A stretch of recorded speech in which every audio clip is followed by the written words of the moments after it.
Hello, everybody. Scott Golden here with the Mid-South Wrestling Review Series for the 8th of um, October to, 1983, 2003, I wish. And like as mentioned, we are going to endeavor to complete the 1983 year within the next couple of days, hopefully. That's the goal, anyway. Reed and Neidhart announced an alliance between each other. Reed, of course, your North American heavyweight champion, and he is pretty assertive that he wants to have, I guess, protection and a team and kind of draw a guy to the next level. Reed and Neidhart do manage to face against the Oates brothers, Jerry and Marty Oates, who are relatively, I guess you'd say, Florida related, Georgia related talents. Reed, as the North American champion, he's fought with the Junkyard Dog a bit, actually quite a bit, Jim Duggan and others, and he's pretty well a guy that you can look at as a pretty major guy. Obviously, Neidhart, more of a brawler coming from the Stu Hart's dungeon area. I don't exactly know what year he started. I'd have to research that a bit more. But, Reed does manage to kind of go take control. Again, Neidhart more aggressive, assertive with the side headlocks, arm bars, and the like. Reed certainly can benefit from having a partner. Irish whip there. Oates ducks under. Reed with the leapfrog and a couple of drop kicks from Oates. The Oates guys managed to stay on arms. More tag work. Cut the ring off a bit more. Some strikes by Reed. Using kind of the elbows, the clothesline, shots to the throat, and whatever cheating he can do. Obviously, as a North American champion, the biggest guy in the area, pretty big deal. Double team by the Oates boys and a big back body drop. Neidhart goes up into the corner and they cut the ring off on him a little bit. Reed comes in though via the top rope, missing the flying shoulder tackle, or actually second rope, missing the flying shoulder tackle. And again, the Oates boys continue their assault on Neidhart. All four guys in the ring. You can kind of see that they're kind of playing towards the team. The Oates team being the better team, even though in the area, Neidhart and Reed are the bigger stars. Actually, using the head of Neidhart as a offensive weapon is a thing here, and then we see the Samoan drop from Neidhart, and they get the victory there. Nikolai Volkov against George Weingroff. Relatively basic match here. Volkov still, a foreign heel, pretty big deal, etc. and so forth.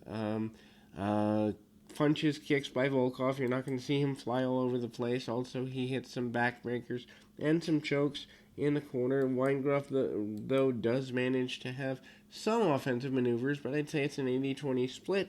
Volkov does get a relatively quick victory for himself off a backbreaker. Levert and Stratton versus JYD and Crusher Darso.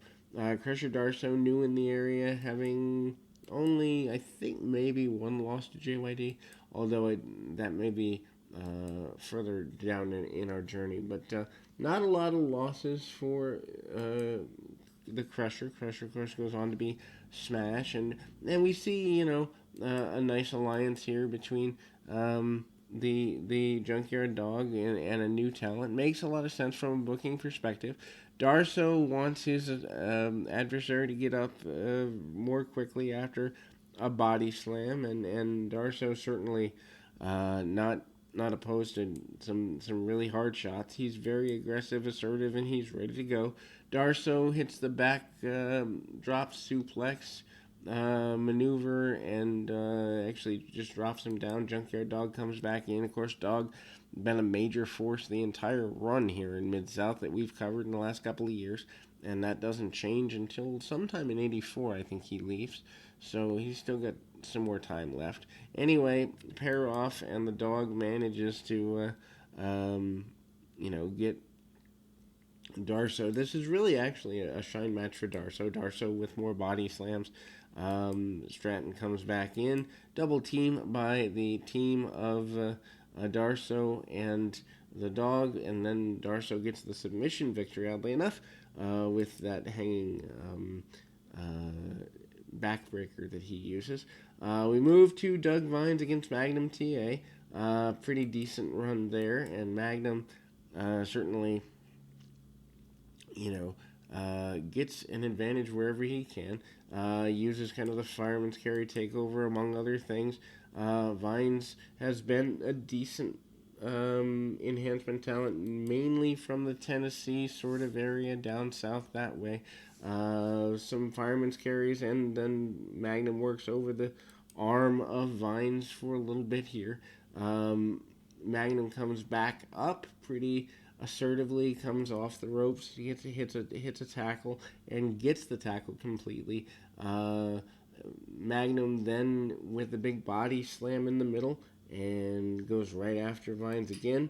Hooks the arm again, and eventually hits the belly to belly suplex that he becomes famous for over the next couple of years for the victory. Missing Link and King Kong Bundy, odd team, against Art Cruz and Mike Bond.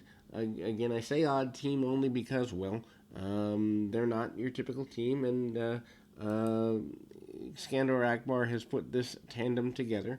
Akbar known for managing more of the larger guys, the guys who might need a little more seasoning, but also someone to do their talking for them because they're big, mean, nasty giants who shouldn't do a lot of talking. That's kind of Akbar's rule. And again, Bundy has been relatively successful, except for a run-in or two with the Junkyard Dog. But for the most part, he's a big deal. Link misses the diving headbutt on his opponent there, and we see some body slams there. The enhancement talent, though, take, kind of aggressive. Cruz has enough of an experience advantage where he does stand toe-to-toe with the Link during the early stages of the matches, including not limited to 3 drop kicks in a row on the Link, which Link looks a little vulnerable. I'm not necessarily sure that makes a lot of sense, but a tag off to King Kong Bundy does make sense for that team at that time. And Bundy takes a few shots, but obviously can use his size and, I wouldn't say speed, but girth to get an advantage there. Cut off by Bundy. Bundy with the Irish whip. Bond ducks the clothesline, but runs straight long into Bundy. That doesn't go very well for him. And Bundy, again, gets staggered a little bit. Bundy sends him into the buckle and again tags off to the Link. Link comes in using the top rope for the headbutt and the splash, and the new team presented by Akbar is victorious. Mike Jackson and Sam Hall, I can't believe they gave this 10 or 11 minutes, but they did. Hall, relative newcomer. Jackson, an enhancement talent for quite a number of years. Jackson gets some ride time. They do a lot of mat wrestling early. And really, this is a match that's pretty classic. Head scissors, takeover, tip out, and then you see a lot of aggression that way.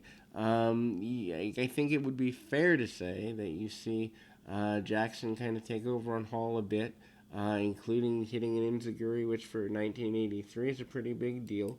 Then, the announcers do a little bit of post-show hyping, and again, we kind of see Duggan and DiBiase for the last few minutes in their most recent encounter as a recap, but that's all been covered, as has the layout with the that run and the use of the Road Warriors coming in to run in and lay Duggan out. That is the highlight for the end of that program.